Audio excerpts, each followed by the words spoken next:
Few realize that even at the present stage of civilization in this world, there are souls who, like the priests of the ancient temples, walk the earth and watch and guard the sacred fires that burn upon the altar of humanity.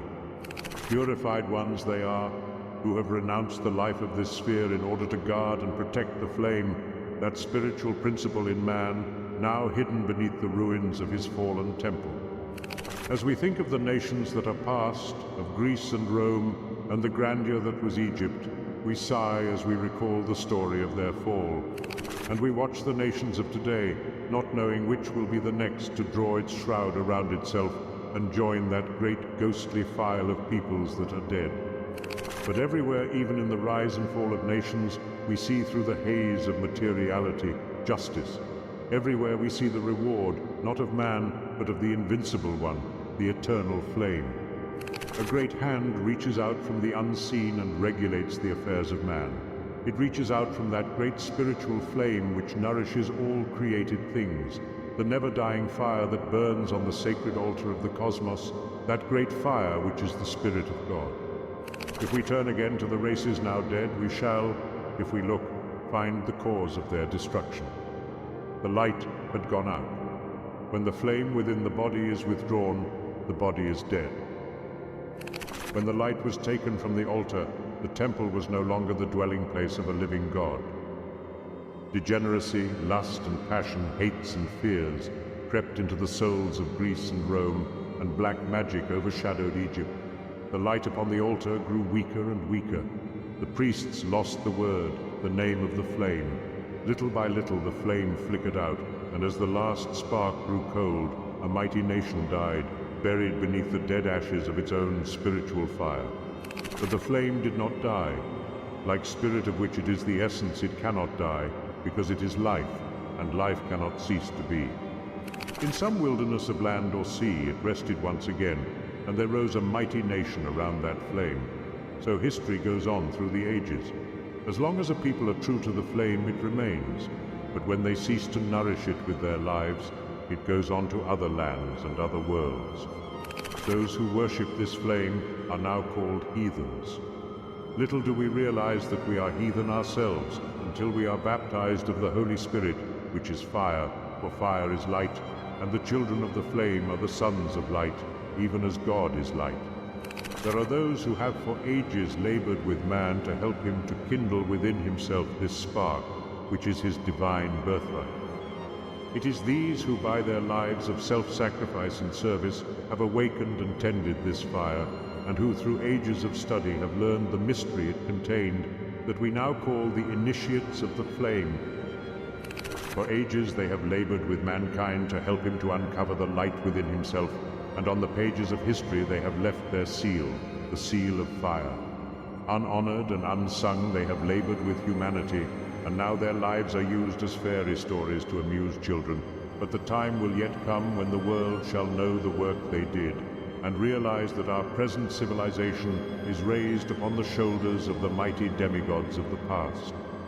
We stand as Faust stood, with all our law, a fool no wiser than before, because we refuse to take the truths they gave us and the evidence of their experiences.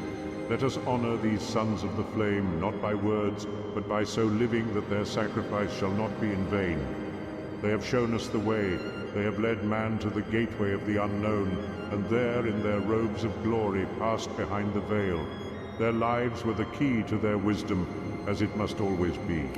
They have gone, but in history they stand, milestones on the road of human progress. Let us watch these mighty ones as they pass silently by. First, Orpheus, playing upon the seven-stringed lyre of his own being, the music of the spheres. Then Hermes, the thrice greatest, with his emerald tablet of divine revelation. Through the shades of the past, we dimly see Krishna, the illuminated, who on the battlefield of life taught man the mysteries of his own soul. Then we see the sublime Buddha, his yellow robe not half so glorious as the heart it covered, and our dear master, the man Jesus, his head surrounded with a halo of golden flame, and his brow serene with the calm of mastery. Then Mohammed, Zoroaster, Confucius, Odin, and Moses, and others no less worthy passed by before the eyes of the student. They were the sons of flame. From the flame they came, and to the flame they have returned. To us they beckon and bid us join them, and in our robes of self-earned glory to serve the flame they love. They were without creed or clan. They served but the one great ideal. From the same place they all came, and to the same place they have returned. There was no superiority there. Hand in hand they labor for humanity. Each loves the other, for the power that has made them masters has shown them the brotherhood of all life. This is the great thread, the spiritual thread, the thread of living fire that winds in and out through all religions and binds them together with a mutual ideal and mutual needs. In the story of the Grail and the legends of King Arthur, we find that thread wound around the table of the king and the temple of Mount Salvar. This same thread of life that passes through the roses of the Rosicrucians winds among the petals of the lotus and among the temple pillars of Luxor. There is but one religion in all the world, and that is the worship of God, the spiritual flame of the universe. Under many names he is known in all lands, but as Iswari or Ammon or God, he is the same, the creator of the universe, and fire is his universal symbol. We are the flame-born sons of God, thrown out as sparks from the wheels of the infinite. Around this flame we have built forms that have hidden our light, but as students we are increasing this light by love and service until it shall again proclaim us sons of the eternal. Within us burns that flame, and before its altar the lower man must bow, a faithful servant of the higher. When he serves the flame he grows, and the light grows until he takes his place with the true initiates of the universe, those who have given all to the infinite in the name of the flame within. Let us find this flame and also serve it, realizing that it is in all created things, that all are one because all are part of that eternal flame, the fire of spirit, the life and power of the universe. In his seminal work, Initiates of the Flame, Manly P. Hall crafts an intricate tapestry of spiritual symbolism and wisdom that captures the essence of human civilization's ebb and flow through history. At the heart of this allegorical landscape lies the sacred flame, a metaphorical construct symbolizing the divine principle within each of us and the collective consciousness of civilizations. The sacred flame, according to Hall, represents the life force, the essence of spirit, the divine spark that animates human life and consciousness. It is the spiritual principle that gives life its profound meaning and purpose. It's this flame that fuels the rise of civilizations, and its absence or neglect precipitates their decline. Ancient civilizations such as Greece, Rome, and Egypt thrived when they embraced and nurtured this spiritual flame. Their monumental achievements were a testament to the power of the flame. However, when these civilizations allowed moral decay, loss of spiritual wisdom, and neglect of spiritual principles to extinguish the flame, their decline was inevitable. This dynamic interplay between the flame and civilization provides a spiritual lens through which we can view the evolution of human societies. For example, in the Hermetica, Asclepius III, 24:26, in a part known as the Lament of Hermes, a prophecy is shared by Hermes Trismegistus to his pupil describing the end of the Egyptian civilization. The prophecy mentions a great flood and the consuming of malice through fire. I shall now read this passage to further immerse you in this story. Do you not know, Asclepius, that Egypt is an image of heaven, or to be more precise, that everything governed and moved in heaven came down to Egypt and was transferred there? If truth were told, our land is the temple of the whole world. And yet, since it befits the wise to know all things in advance, of this you must not remain ignorant. A time will come when it will appear that the Egyptians paid respect to divinity with faithful mind and painstaking reverence to no purpose. All their holy worship will be disappointed and perish without effect, for divinity will return from earth to heaven, and Egypt will be abandoned. The land that was the seat of reverence will be widowed by the powers and left destitute of their presence. When foreigners occupy the land and territory, not only will reverence fall into neglect, but, even harder, a prohibition under penalty prescribed by law, so-called, will be enacted against reverence, fidelity, and divine worship. Then this most holy land, seat of shrines and temples, will be filled completely with tombs and corpses.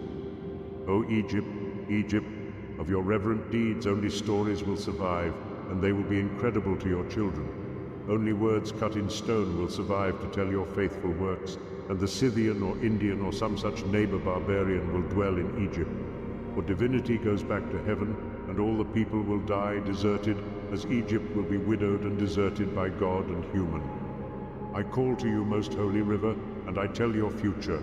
A torrent of blood will fill you to the banks, and you will burst over them. Not only will blood pollute your divine waters, but it will also make them break out everywhere, and the number of the entombed will be much larger than the living. Whoever survives will be recognized as Egyptian only by his language. In his actions, he will seem a foreigner. Asclepius, why do you weep? Egypt herself will be persuaded to deeds much wickeder than these, and she will be steeped in evils far worse. A land once holy, most loving of divinity, by reason of her reverence the only land on earth where the Neteru, gods, settled, she who taught holiness and fidelity will be an example of utter unbelief. In their weariness, the people of that time will find the world nothing to wonder at or to worship. This all, a good thing that never had, nor has, nor will have its better, will be endangered. People will find it oppressive and scorn it. They will not cherish this entire world, a work of God beyond compare, a glorious construction, a bounty composed of images in multiform variety, a mechanism for God's will ungrudgingly supporting his work, making a unity of everything that can be honored, praised, and finally loved by those who see it, a multiform accumulation taken as a single thing. They will prefer shadows to light, and they will find death more expedient than life. No one will look up to heaven. The reverent will be thought mad, the irreverent wise. The lunatic will be thought brave, and the scoundrel will be taken for a decent person. Soul and all teachings about soul as I revealed them to you will be considered not simply laughable, but even illusory. But believe me, whoever dedicates himself to reverence of mind will find himself facing a capital penalty. They will establish new laws, new justice. Nothing holy, nothing reverent nor worthy of heaven or heavenly beings will be heard of or believed in the mind. How mournful when the Neteru withdraw from mankind, only the baleful angels remain to mingle with humans, seizing the wretches and driving them to every outrageous crime, war, looting, trickery, and all that is contrary to the nature of souls. Then neither will the earth stand firm nor the sea be sailable.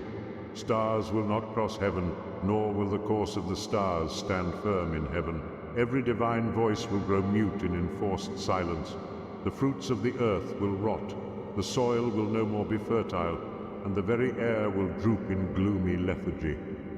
Such will be the old age of the world, irreverence, disorder, disregard for everything good. When all this comes to pass, Asclepius, then God will look on this conduct and these willful crimes, and in an act of will, he will take his stand against the vices and the perversion in everything, righting wrongs, washing away malice in a flood, or consuming it in fire, or ending it by spreading pestilential disease everywhere.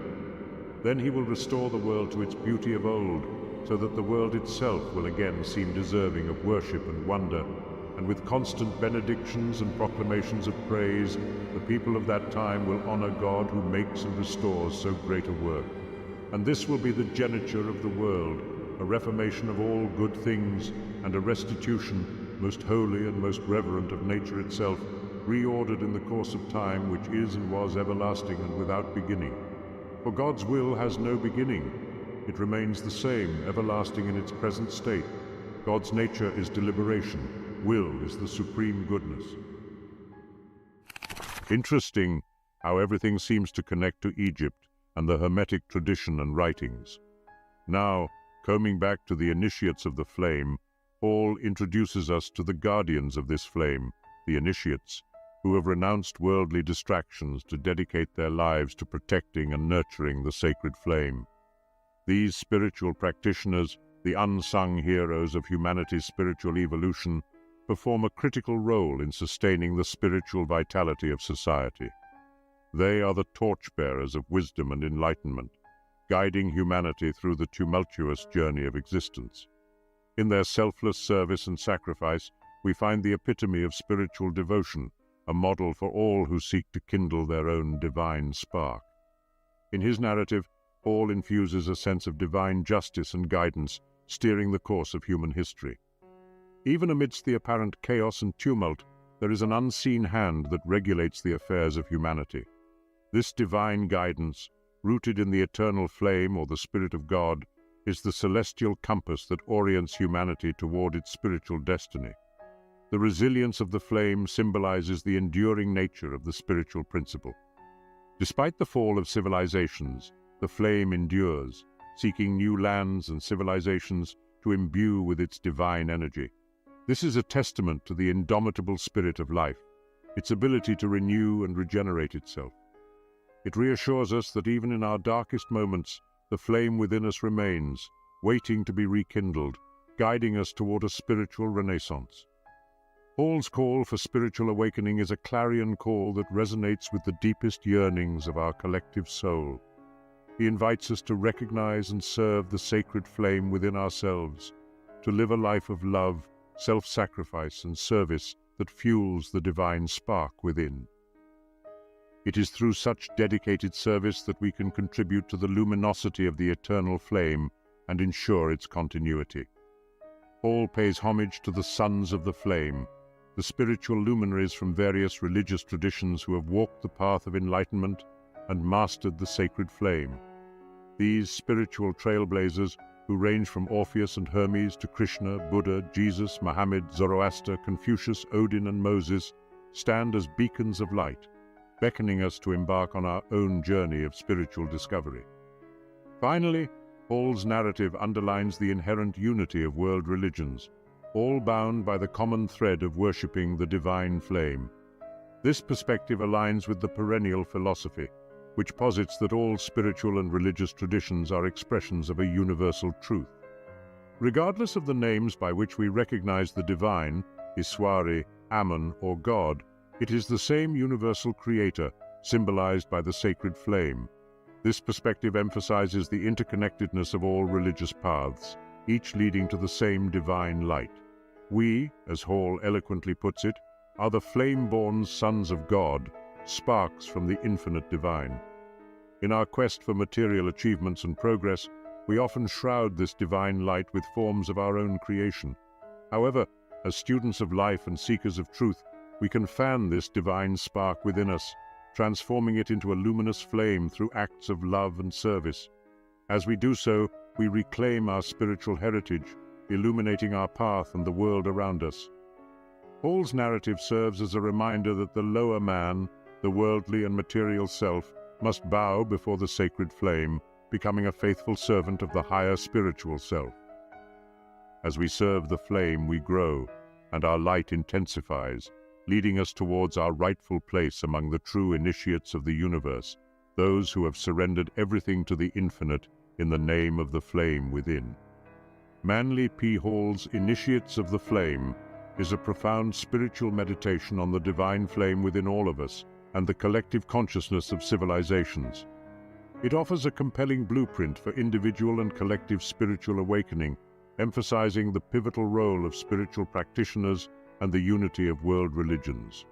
The eternal flame beckons us all, inviting us to embark on our own spiritual journey, to kindle the divine spark within us, and to take our place in the grand tapestry of the cosmos as luminous bearers of the sacred flame. If you want to delve deeper into the world of ancient wisdom and esotericism, be sure to like, share, and subscribe to the channel for more insightful videos. And if you want to support my mission to unearth and decipher the forgotten teachings of the ancient mysteries and the encrypted knowledge of Western esotericism, consider becoming a Patreon supporter. Until next time, continue to seek out the light. Hen to Pan.